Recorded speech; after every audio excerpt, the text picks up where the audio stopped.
J'espère que vous allez bien, j'espère que vous vous portez bien. Il y a certaines enquêtes, certains sujets abordés ou révélés, ou là, certaines informations, ou là, des révélations faites par Algérie Part, qui passent inaperçues au moment T, ou là, à l'instant T, où que nous mettons, lorsque nous révélons, lorsque nous médiatisions ces informations.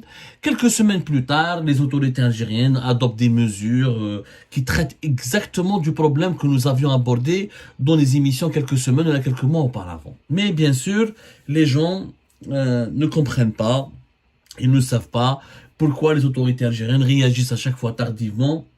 Est-ce que les autorités algériennes, quand elles adoptent des mesures sur un sujet qui a déjà été abordé par la presse indépendante ou qui a été déjà dénoncé ou déploré ou la condamné ou la révélé par une enquête comme dans un média d'Algérie Part, est-ce que les intentions des autorités algériennes elles sont réellement sincères et saines, à savoir on veut vraiment défendre l'intérêt général et améliorer la gouvernance du pays? Ce n'est pas vraiment le cas. Les Émiratis, notamment dans le secteur très convoité du cigarette. Algérie Part avait déjà révélé à plusieurs reprises, au moins en tout cas à 2 reprises, de grandes enquêtes. La première, elle a été publiée, comme la date précise, c'était une rediffusion en octobre 2023, mais sa première diffusion, nous avions une première diffusion.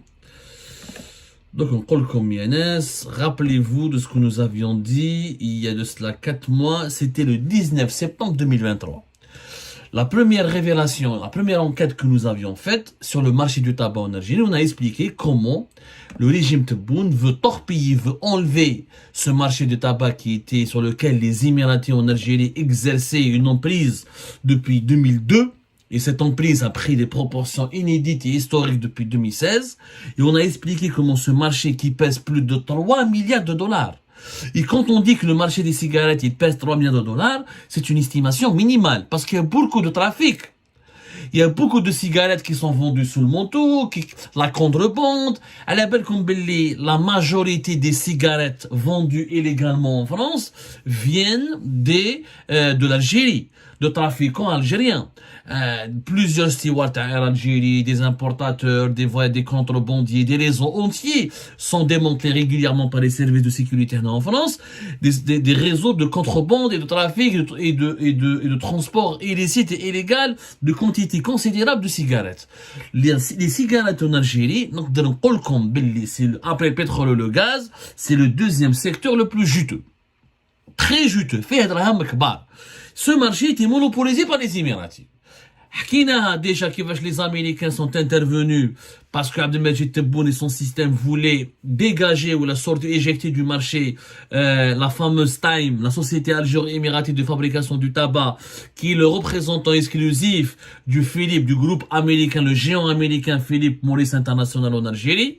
On a expliqué que Philip Morris, ce que les dirigeants algériens ne savaient pas, c'est que les Américains étaient partenaires des Émiratis en Algérie. Les Américains, ils ont pris une participation, le fonds d'investissement émirati qui s'appelle Aïta, qui a lancé la Stime en Algérie en 2002. On l'a expliqué. Ça, c'était en septembre. C'était quand exactement, comme la date? Le 19 septembre 2023. Ou récemment, c'était je crois, en décembre dernier, pas loin, je crois que c'était le 19 ou le 13 décembre. Pardonnez-moi, je retrouve juste la date. C'était il y a un mois, le 14 décembre 2023. On avait déjà apporté des révélations assez importantes et on avait déjà introduit notre grosse enquête sur le marché des tabacs en Algérie. On a fait l'enquête, les pratiques occultes dans la société UTC. Parce que les Émiratis en Algérie sur le marché des cigarettes, ils ont commencé en 2002 avec la Stime, qui a été créé en partenariat avec la Société nationale des tabacs et allumettes. Ensuite, à partir de 2016, les Émiratis sont encore partis très loin. Ils ont créé une autre société où ils ont fait un montage totalement obscur qui a été dénoncé uniquement par Algérie Part à l'époque et expliqué uniquement par Algérie Part en 2017 et 2018 et jusqu'à aujourd'hui encore. Ça fait 4 ans, on a tiré la sonnette d'alarme sur le business secret des Émiratis dans le marché des cigarettes en Algérie et les opérations illicites.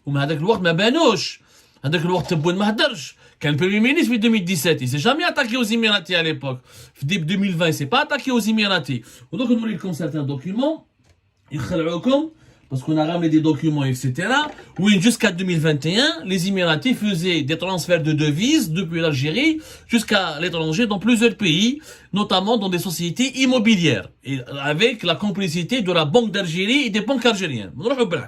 Les Émiratis sont représentés par deux sociétés, Last Time et UTC. UTC est de l'United Tobacco Company, ils sont majoritaire FEA et qui a le monopole de la commercialisation de toutes les cigarettes qui sont fabriquées, produites par Last Time, la société algéro-émiratie. En réalité, les Émiratis produisent avec la sous-licence américaine, en partenariat avec les Algériens, du Marlboro et du LM en Algérie. Et la commercialisation de ces cigarettes est aussi elle revient de droit aussi aux Émiratis à travers UTC. Dans les deux sociétés, les Émiratis sont représentés. UTC sont pratiquement majoritaires à travers un montage des des personnes physiques émiratis avec des personnes physiques algériennes. Mais donc quand on calcule, les Algériens sont majoritaires les Émiratis sont majoritaires par rapport aux Algériens. Last Time, c'est resté équivalent pratiquement 50-50%, mais dans la réalité des choses, là, c'est les Émiratis qui détiennent le monopole, c'est le groupe Madar depuis 2016, c'est le groupe Madar qui a été créé plus tard à partir de 2016 pour remplacer la SNTR, la fameuse Société Nationale des Tabacs et Allumettes. Bon. Les Émiratis monopolisent le marché. Production, importation de la matière première, commercialisation, c'est eux qui décident de tout. Madar, yani khudra fouqta. Donc, depuis 2022, mais les problèmes les Émiratis ou les autorités algériennes, notamment les problèmes politiques, les dirigeants du régime Tebboune حبوا نحلوا le marché des cigarettes. En réalité, le régime Tebboune a provoqué, il a été incité, entraîné dans une crise avec les Émiratis, justement, parce que les nouveaux décideurs du pouvoir algérien voulaient racketter les Émiratis au marché des cigarettes. Les Émiratis ne voulaient plus leur donner de l'argent. Les Émiratis ils corrompaient le régime de Bouteflika. Ensuite, ils ont corrompu le régime de Gaïd Saleh. Mais ils n'ont plus voulu corrompre le régime Tebboune ou la Chengrihab parce qu'ils ont compris que ce régime était instable. Ils voulaient pas s'allier avec des dirigeants dont ils étaient pas sûrs qu'ils allaient rester longtemps au pouvoir. Oui, ils faisaient plus confiance au système algérien. Ils s'entendaient plus avec le régime de Bouteflika et avec le clan Gaïd Saleh. Ce n'est plus le cas. Par vengeance, les Algériens le groupe Madar, propriétaire de CRB, propriétaire de pas mal de sociétés étatiques, dans pas mal d'investissements hôteliers et immobiliers, pour que Madar reprenne l'ensemble de la gestion de la filiale cigarette. Les Américains ne l'ont pas accepté. Où les Américains ont menacé, ils sont partis voir Tebboune, si vous touchez à Last Time ou à ETC, vous allez toucher directement Philip Morris. Philip Morris, ils ont fermé leur bureau pratiquement. Depuis 2022, ils ont quitté l'Algérie, ils ont laissé Last Time gérer à leur place. Mais si l'Algérie allait enlever les droits et la licence ou voulait faire du mal aux Émiratis, les Émiratis vont directement en arbitrage international et ils vont gagner. Parce que ils ont des licences, ils ont l'exclusivité de produire et de commercialiser les produits de Philip Morris International en Algérie. Donc, ما عندك ما تقدرهم. هما يكسروا فيهم بشوية. Mais le problème, c'est que les Émiratis, شكون اللي كلا معاهم في le business هذا, le sale business تاع les cigarettes, les pratiques illicites, c'est les Algériens اللي كانوا ياكلوا معاهم. في UTC, c'est les Algériens, احنا حكينا عليها في décembre 2023. وعطيناكم quelques détails. اليوم je veux approfondir. Par exemple, l'usine تاع Gouraya de Bab El Oued. Il y a une affaire qui s'est passée au mois d'août 2023. Un certain monsieur Ousmane Abiweb, qui était le directeur de l'unité de Gouraya, là où il est de Tipaza. La Gouraya, elle produit les cigarettes Rim. Il était l'ami du directeur général de Last Time, monsieur Khalef Zouher. Monsieur Abiweb, il a été pris en flagrant délit avec des quantités de cigarettes dans son bureau. Il s'est la production. Il sort les cigarettes de l'usine pour les revendre sur le marché informel. Il a été suspendu, il a été envoyé vers une commission de discipline, mais lors de son passage devant la commission de discipline, il a trafiqué avec l'auditeur Rachid Hachid. Ce dernier d'ailleurs, il a été menacé de suspension par les membres de la commission de discipline. Ou qui m'a dit, هذا مسكين l'auditeur Rachid, il est mort de crise cardiaque. Il a eu une crise cardiaque, parce que il s'est retrouvé en train il a fait l'objet d'un complot de la part des responsables algériens, pas émiratis, parce que les émiratis les émiratis l'Algérie sont la complicité et la participation des Algériens. Les émiratis volent, développent, en tout cas ils volent dans le cadre de la filière des cigarettes, dans la projet Stime et UTC. Effectivement, il y a pas mal de pratiques illicites, mais ils ont été encouragés et avec la complicité des Algériens. À la fête à l'usine de Gouraya, les services de sécurité peuvent aller voir monsieur, ils peuvent s'intéresser au sort qui a été réservé à monsieur Rachid, comment il est mort, dans quelles conditions il est mort, monsieur Abioub, comment il a été repêché alors qu'il a été pris en flagrant délit de vol, et les relations avec le directeur général Khalef Zoher. Donc, c'est l'affaire de l'usine Gouraya de Bab el-Oued, de fabrication de cigarettes RIM. Premier cas. Deuxième acte. Quand il y a une usine de Qoléa, Qléa, qui est une usine de Stime qui fabrique les cigarettes de Philip Morris, les Marlboro, les fameuses cigarettes américaines. Alors, chaque fin du mois, nous avons démontré, nous avons constaté au cours de nos investigations qu'il y a une matière première qui est importée depuis l'étranger, le tabac, qui est non utilisée. La matière première a été déclarée non récupérable. Mais le directeur de l'usine de Qléa, un certain monsieur Boussata, il a mis en place, il a mobilisé une nouvelle chaîne de fabrication, spécialement pour transformer ces déchets, ces déchets qui étaient non récupérables, en produits finis, qui ont été ensuite revendus aux grossistes de la région. On parle d'une recette de plus de 8 millions de dinars. 8 millions de dinars, qui est répartie par année dans des enveloppes à des directeurs. Il y a la matière première, au lieu de la retransformer, on a de la jeter ou la malabelish, une partie de la matière première, une fabrication de cigarettes, mais qui n'est pas écoulée sur le marché formel. Elle a été revendue de façon illégale jusqu'à 8 millions de dinars, et d'après nos investigations, il s'agit de pratiquement 8 millions de dinars par jour. Vous vous rendez compte, c'est beaucoup d'argent. Il y a donc une grosse chipa qui a été partagée entre M. Khalef Zoher, M. Qarawi Hassan, Ali Sennel, Kamel Nordin. هذا وش يكونوا directeur général du TC, Qarawi Hassan responsable de l'audit, Ali Sennel directeur commercial, Kamel Nordin directeur d'exploitation. هذه un cas que les services de sécurité, s'ils veulent faire un travail sérieux, s'ils veulent empêcher que les Émiratis ne volent en Algérie, qui s'intéressent à leurs collaborateurs algériens et qu'ils aillent voir au sein de l'usine de Qoléa de fabrication des Marlboro le trafic qui est fait des matières premières non récupérables et qui est transformé plus tard en cigarettes vendues à des grossistes de la région de la wilaya de Paza à Alger de façon tout à fait illégale. Et je viens de donner les noms. Rochon dépôt de Raya. L'UTC, ils ont un dépôt Ferraya. Dépôt de Raya qui a une affaire de chèques non certifiés. Dépôt de Raya, il faut savoir que les Émiratis ont totalement verrouillé le marché du tabac en Algérie. Ils ont leurs propres distributeurs qui sont un certain nombre de grossistes qui doivent être agréés par les Émiratis pour pouvoir vendre. Et les grossistes algériens doivent être agréés par la Stime UTC pour pouvoir, notamment par UTC qui est chargé de la commercialisation des cigarettes. S'ils ne sont pas agréés par UTC, ils ne peuvent pas avoir le droit d'acheter des cigarettes, de les revendre. Donc il faut que tu sois agréé par les Émiratis en Algérie. Le système algérien, il parle de souveraineté nationale. En 2021, l'un des plus importants dépôts de l'UTC, les cigarettes, c'est le dépôt de Raya, au centre du pays. M. Messoudi, qui est le directeur de ce dépôt, il a choisi il a sélectionné ses propres grossistes, ses propres amis, il comme grossistes, où il met les cigarettes, il leur donne des cigarettes, à condition qu'ils partagent avec lui des commissions et des autres commissions. Les grossistes, le premier s'appelle Brahim El-Harrash, le nom c'est Tanjir et Yahyaoui. Le deuxième, Farouk, il est situé à Qahwat Shergi. Brahim, il a un dépôt في الحراش. Le nom de Farouk c'est Meshkour. Mansour, il a un dépôt في Tizi Ouzou et son nom c'est Chillet. Mansour Chillet, Farouk Meshkour ou Brahim Tanjir ou Yahyaoui. ont des dépôts, ils prennent M. Msaoudi, le directeur du dépôt de Raya, UTC, leur donne une certaine quantité de cigarettes de façon totalement illicite ou là avec beaucoup de faveurs ou là avec beaucoup de privilèges et d'avantages, ils vont les écouler sur le marché.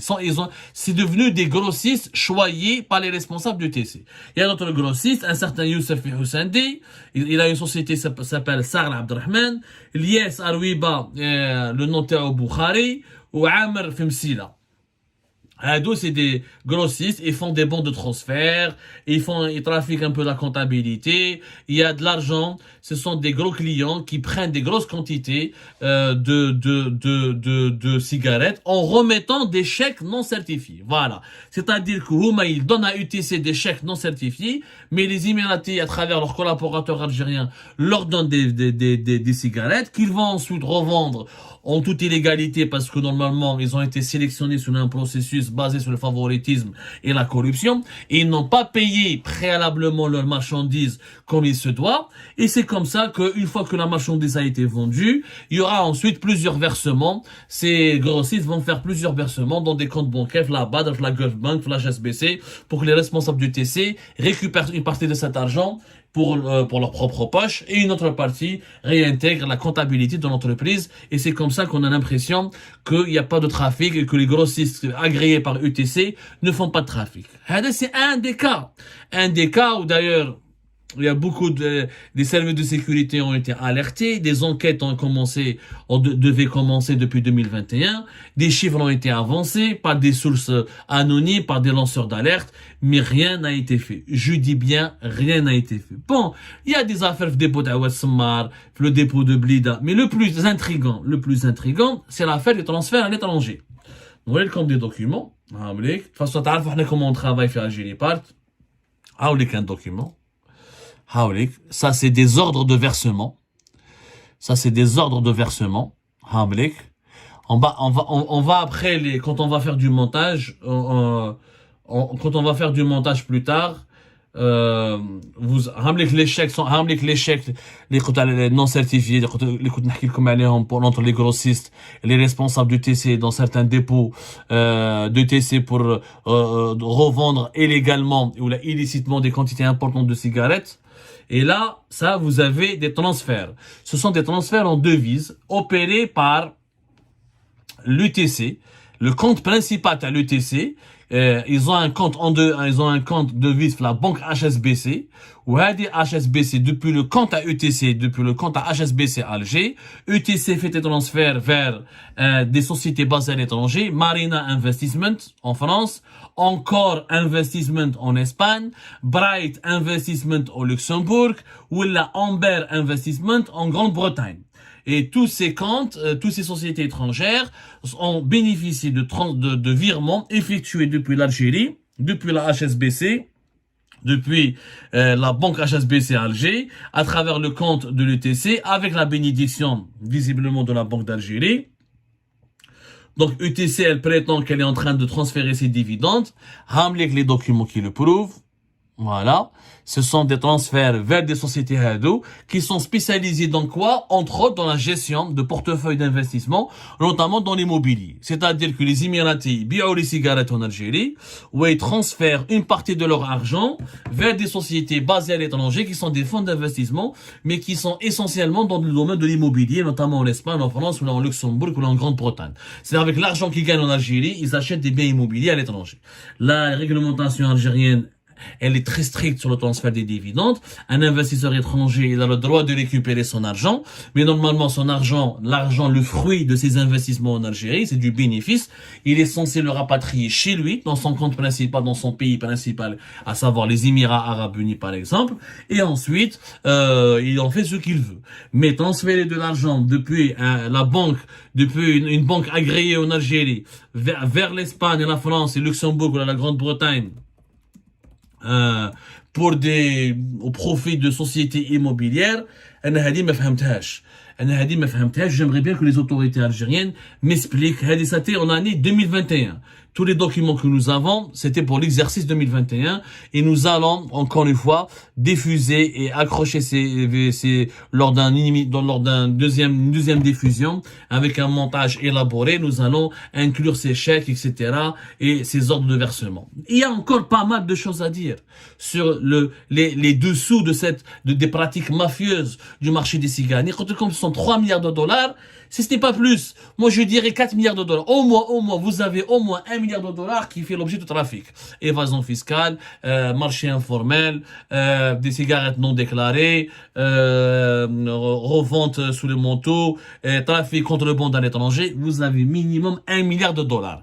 Les cigarettes avec des pratiques à gestion chaotique des dépôts à l'ETC, vol et récupération de la matière première, transfert à l'étranger, détournement des cigarettes produites dans pas mal de centres de production à la Time et revendues dans le marché informel, trafic d'influence et complicité avec certains grossistes, véreux.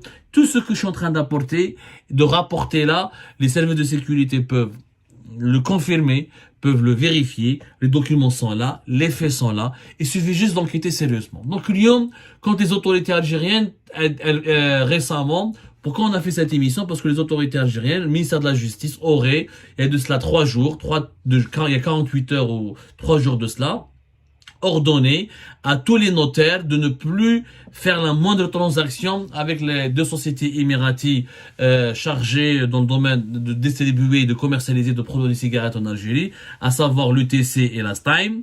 La note a d'ailleurs été diffusée à large échelle sur les réseaux sociaux. Elle a suscité beaucoup de buzz. Mais pourquoi se réveiller maintenant, alors que les pratiques illicites là s'opéraient, se déroulaient au vu et au su de toutes les autorités algériennes durant de 2002 jusqu'à 2021-2022?